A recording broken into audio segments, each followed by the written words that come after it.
Kia ora e te iwi, Piki here at the Tūranga Library here in Otautahi, Christchurch. Come check out the new exhibition available right now.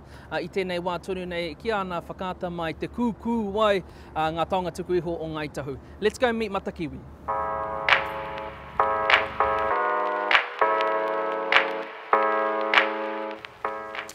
Now I'm guessing these are fish hooks.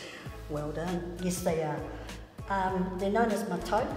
So the spine part of the fish hook is actually known as the matau, and the hook part of it is known as the niwhau.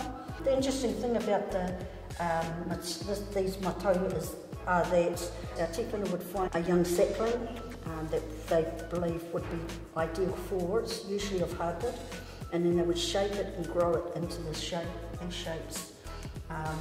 And then when the time was right, they would harvest it and prepare it so that it could be used for the matau.